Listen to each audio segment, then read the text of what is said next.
So Lewis, nearly at the end of this landmark first season with Ferrari. I know it hasn't all been positives, but what are the positives that you're carrying through into 2026, and what are the good memories from this season? I'll always remember the first day in Maranello, and the first day driving with my family were there, and Ferrano. I would carry the spirit of this team. The team has the best spirit. The people here in this team have the best energy. It's a really beautiful environment to work in because of the people, and there's so much passion there. So I just take that bundle of passion and just try and put that into next season. Lewis, the last 4 years have been trying, I imagine, as a sports person. Which has been the most trying, the Mercedes last year's or this year with Ferrari? And what have these 4 years done to your self-confidence? I don't really compare them. Can't compare them all. They're all different in their own ways. And I was in a different place, and each year you're in a different place in your life. So I definitely wouldn't compare any of them. Yeah, it's been difficult. I mean, yeah, confidence goes up and down. It comes with the territory. And it's challenging, but I still have full belief in my abilities, and that's most important. Like, holding on to that is not always the easiest thing to do, but that's what got me to where I am. So, yeah. There was someone once told me that life is about gathering life lessons as you go on. What's the biggest lesson you've learned about yourself, or maybe about life in itself this year? Biggest lesson I learned about myself, that I'm resilient. Just I said it in the last race. I've surprised myself how resilient I am, and if I can get through a season like this, then there's nothing that I can't face moving forwards. We saw you very close to Isaac Adjar. Do you have a word to him on his promotion to Red Bull? I mean, I only found out about it today. I'm not going to lie that it doesn't worry me. I think he's done an amazing job this year, and he's still very, very young. He's still learning a lot about himself and his surroundings, but he's done a phenomenal job this year. He's got a great approach. We all know what happens when people go to Red Bull, and the environment that you're thrown into. Obviously, I've not been there, so I can't tell from experience, but from looking from the outside is obviously quite difficult. And where he is, seems like a really good environment. So,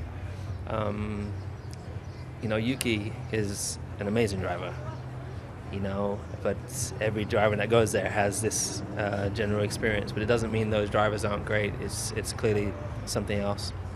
So I just hope that there are changes made that provide him with the right support. So Kimi, your first full season in F1 nearly in the books. How do you reflect on it? Because it's been an up and down season, but lots to be proud of for you. It's been it's been going very fast, faster than expected. Melbourne still doesn't, it feels no long ago. And, I'm actually sad we're already at the end of the season. I would like to have a bit more races. Of course, it's not possible, but I've been enjoying quite a lot. Obviously, a season of up and downs, but we've been having a strong, second, last part of the season, a strong one. So definitely, a lot of positive to take away. And despite, also the difficult moments, I have to say I've learned massively, and I grew up a lot as a person, and I matured a lot. So really glad, and just aiming to finish the season on a high and then focus on to 2026. I think the biggest question you all have is who is the favorite, who's going to win on Sunday. Well, it's different who knows, because this is Formula One, anything can happen. We saw last week. But, when you have the best car, always helps. And I think McLaren, they have the best car, and they have two of the three. So they should win, in a normal race. Let's go back to that 2010 still. How do you remember that day? I mean, coming to the race, obviously you leading, and then what happened? How much there was tension, pressure? How did you handle it? Yeah, there was pressure for sure on the paddock, and when sponsors are coming, family, President Montezemolo was here. There are always you feel that it is a special race. But yeah, when you jump in the car, you don't change your driving style or your approach. You are driving as fast as you can. And unfortunately we had a safety car back then in 2010, lap 6, lap 7. It was a very high risk to take it, but when you are not in the points, you take it for sure. It's what we did in Qatar. All the people that we have nothing to fight for, we take it. The McLarens, when you are leading or you are fighting for something, you don't take it because it's a risky move. And then if it plays into your way, you have a great result, and vice versa if it doesn't play into your way. So it what happened in 2010. And yeah, that was a disappointed for sure. You look at people like Pierre Gasly, Alex Albon, Liam Lawson, they haven't turned into bad racing drivers. It's just the sort of curse of the second Red Bull. Is there any discussion that you could have with Helmut or Laurent, say, look, it wasn't my fault, it's the car? What I learned is like curse, but something that traditionally that Red Bull had it probably to. First of all, maybe Max being a best driver in the grid is not helping for second driver probably. You know what I mean? As a historic, because because normally he's fighting for championship, and team wants to prioritize the guy who fighting for championship. That's normal. So I guess that's completely understandable. But that might force a little bit, being a little bit difficult, more pressure moments for the second driver. But at the same time, especially towards the end, I started to feel more support from the team. And for my situation, probably was jumping into this team almost in the time that internally having a war probably. That was pretty difficult, but also almost one of the tightest field in the grid. It didn't help. Maybe I was exiting Q1 sometimes, and he was most of the time he was in Q3 obviously, and top 3 or whatever. So if you look at that result, it looks bad, but at the same time, if you just look at the gap consistently, I was second half. I can't remember last time I was behind him 5 tenths behind or 4 tenths and a half behind, which probably what this kind of stage struggles at last few years. So I'm proud of what I've done, and I'm sure things will go in the right direction for next year as a whole team. Congrats on the second podium. Sparkles strikes again. It's unstoppable. The power of Sparkles. She's still lucky for you? Always. Did a fire extinguisher get let off at all? In the terminal when we arrived to the airport. No. You're serious? Of course. Oh my God. Traditions are traditions, Good, I suppose, yeah. No, at the end, we just celebrated without fires. I saw. We never switched it on. Okay, good. Hey Carlos, changing the team for this season and now 1 year behind with Williams. Has something surprised you during the season with the new team? No, for me, what I enjoyed the most, for sure, was the support that I got from the team, even in the most difficult moment of the season when results were not coming. The speed was there, but results were not, for one reason or another, not really coming. Even if we could show speed and show good adaptation and good work ethic, the results were not coming, and in the end we are here for the results. So at one point the words say nothing if the results not come. But that proud of that support they gave me, and paid them back with good results towards the end as soon as things stop happening to us. Many congratulations to you and Carlos and the team Thank for you. closing out P5 Thank in you. the constructors. Do you look at it in the sense that you're kind of, the guy working in the mine, digging points every weekend, and then Carlos is the ballerina who comes along and scores 2 podiums and takes all the shine? No, I feel like I still had an amazing year. For most of it, been really happy with it. As you said, it feels like it's not been overnight. It's been 4 years in the making, more or less. This 5th, and it's showing the signs of us becoming a top team. So there's still many more years ahead of us. I think the gap between P10 to P5 is smaller than the gap between P5 to P1 in terms of let's say a performance and where we want to be. But very, very proud of the team, proud of myself, and ready for next year. Are you pleased with the fact that you at least kept on the front foot and wrung as many results out of the car as you possibly could latterly? Yeah, I think I'm very pleased that we didn't have many opportunities to get in the top 10, but the few we had, most of the time we made it work. Yes, there are a few occasions where I feel maybe overall we could have done a better job, but that's racing, and that's what we need to learn from. I think down the paddock it's pretty much the same for everyone.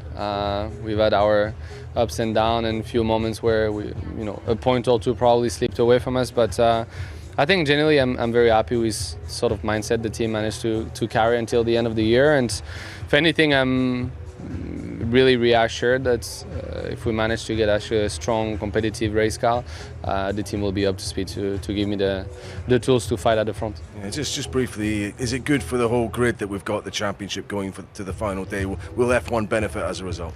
I think F1 will benefit, fans will benefit from it, the excitement, the thrill, the unknown. I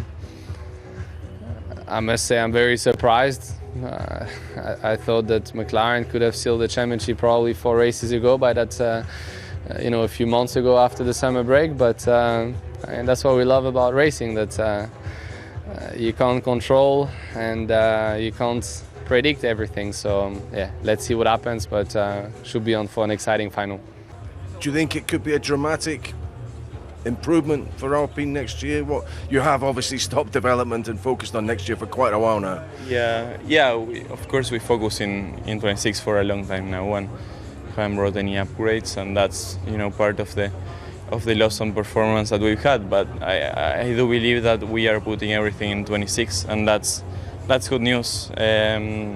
Looking now at the end of 25, that at times the car was feeling better and more competitive, even though we didn't really have any upgrades in the car. I think it's something that we need to look at 26 with, of course, being quite careful, because we don't know where the other teams are, but also knowing that many of the things that we wanted to improve, we are on it and we are improving them. So it's tricky to say where we are going to be at, but of course that we expect improvement, and we are going to try to do a lot better next year. Listen, one of the 3 contenders will win the championship. If there was a kind of Ballon d'Or equivalent in Formula One, who the drivers would vote for as something for Driver of the Year, would there be a clear winner of that? I suppose I'm asking who's the most deserving champion, maybe. Yes. Out of the 3, yeah. I mean, I think Max was the one that drove the best all year and the most consistent. I'd say that he was the strongest driver of the 3. I think everyone had a lot of up and downs, but Max as a driver, I think he was on top of the game every time, and that's why he won it 4 times, and he's going for the 5th. But it's also a very well-deserved championship for Lando and Oscar if they win it too. So I think the 3 of them did an amazing job, and to arrive at this moment with the chance of being a world champion, it means that they had an amazing year, the 3 of them. So yeah, let's see. Hopefully it's a good race. There's an annoying phrase in life where people say some things happen. People think sometimes things happen for a reason. I never know really what that means. But do you look back on the early part of this year, the 2 races you did with Red Bull, and think, given what's happened to Yuki, maybe things happen for a reason, for a good reason, in that he's now going to have to have a season on the sidelines, and you've got a confirmed drive for next year? I definitely think about that phrase a lot, and I always try and tell myself that sometimes. And in normally the bad moments, obviously we are struggling to understand what is going on. And I think at the start of the year, obviously I was having a lot of those sort of thoughts with what was going on. But at the same time, it's hard to say that now, because I think to be in the sport, we all believe in ourselves, obviously. I think you couldn't be here if you thought that somebody was better than you. And I would have liked to have thought that with the right amount of time, I would have got my head around it, honestly. Because for me, 2 races I honestly don't even really remember them. They were so short. So, but I do believe in that phrase sometimes, and I do think that there's a lot of things that have happened this year that have made me a lot stronger, and I've learned a lot from. Do you feel a bit sorry for Yuki? I think it's tricky because in the same way that I would feel for anybody that's not in Formula One, that's worked a long time to get there, but at the same time there's a lot of guys that don't get the opportunity ever, and he's had a few years in the sport, and I think it's a very, very tough game, which obviously I've learned as well. On that same topic, what a season has it been? It feels from the outside it has been very hectic year, a lot of ups and downs. What would you rate it? From 1 to 10, how would you rate your 2025? Oh, numbers is very tricky. I have no idea. It's definitely not been perfect, but it's definitely been a big learning year, and I think there's a lot of things that I'll take away from it. And I think doing a first full season, I think you go into the year with not necessarily a plan, but I think a goal of how you think the year's going to go, and obviously this year went a different way than what I thought, and I've definitely learned to roll with that. So I think going into next year, I'll be in a much better position because of it. Are you really looking forwards? I think it's 7 points to your deficit to Aston Martin. Are you a bit worried about behind as well and Sauber chasing? It's going to be a tight fight until the end, yeah. I mean, we have a lot to gain, we have a lot to lose as well in that fight. So, we'll try and do the best we can this weekend. Last year, performance for the team was very good, and we're hoping that we can put both cars into the points to hopefully, get Aston Martin. That's going to be the aim. Fernando scored a lot of points last week, which has hurt us a little bit. But it's far from over, and we'll give it our best to finish on a high. Ollie, the news we hear Toyota are increasing their prominence in the team as a title sponsor. Will the team start to look at itself in a different way? I mean, they're a big beast in motorsport. Are you hoping they will continue to contribute to help you expand? Yeah, I mean, look, we've always been the smallest team on the grid in terms of funding, in terms of staff, in terms of facilities, and I think this is the first step in a long journey of bringing us in line with competitors in terms of our resource.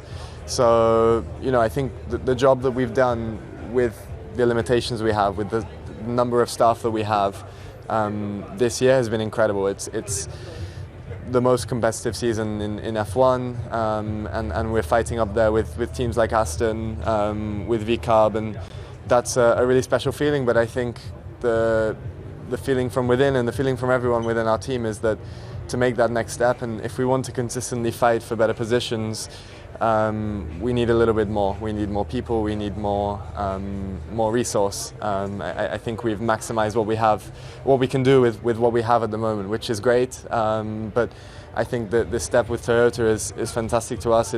For us, it enables us to hopefully start moving forward, and it's going to be a long project, but I'm excited to see what comes of it.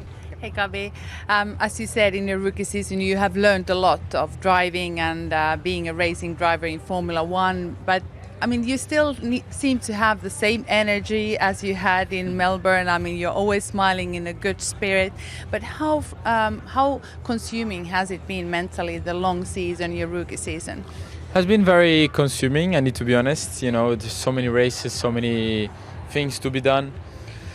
But when you jump in the car, everything resets. It's like starting from zero again. That feeling just before you jump in a race. Everything around you. Like maybe you get tired through the day, but then when you jump in again, it's like if you are brand new. So yeah, definitely a long season, but very enjoyable one, and one that is going to be forever in my memory.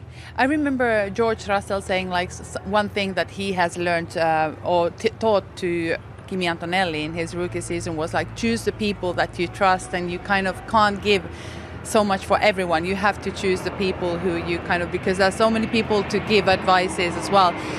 Have you been working on this one, or has it been natural to you, who to trust and who to take your people? Look, I think I had the same people as I had in the previous years, just some new ones from the new team, but some people that were working with me last year, they are still working with me right now. So I think in that sense, I didn't really struggle at all. I had, always these people of trust around me. So definitely, I think in that sense, we did a good job. Annoying end to the last race. Yeah, very. Especially as Pierre's car was already broken. Yep. Any afters from that? Look, I watched it, many times, rewatched it from all kind of different angles. I don't see, the only thing I can do is not do the move, which is not what a racing driver does, and it's not what he's, supposed to do. Pierre turns in and is at the apex at the entry of turn 1, and by the exit he's 3 meters off the curb. He's just understeering wide into me and never backs out of it, and then obviously eventually hits me. So like I said, I don't know. Definitely not on my side, that incident. Okay, and summing up the season though, you'd say it's one of your better ones. Do you hope to make people's top 10 drivers at the end of the year? You had the podium. People's top 10? Or? Well, you made. I'll tell you why. People's, or that. you mean the championship? You've made my top 10 drivers of the year. Already? You have. So regardless what happens this weekend? I think you've had... Good. You had the podium. You scored a lot of points. Thank you. No, it's... I think you always have to, also where we started in Bahrain and testing, we looked in deep trouble, and the first couple of races up until Barcelona were really not good, and we've had quite a turnaround since then. We've scored points on many occasions, had a lot of weekends and races also with missed potential, but we have 68 points as a team. If you look back the last few years, with 68 points you would have been P6 or 7 in the championship and not P9. So just shows how competitive, how tight this year has been across the entire field, and I feel we made some good progress. The team really grew together, which is I think important also in this year of transition now for next year, and I look forward. As a driver, I kind of wondered, as a team principal, kind of like your head coach almost in a sense, where they kind of dictate the pace of the team and the structure of it. Yeah, for sure. It's the captain of the ship. So from a driver's side of things and from a team side of things, is someone that's overviewing everything. Thanks for watching. Support the channel by subscribing, and if you want more from the Grand Prix, check out the playlist.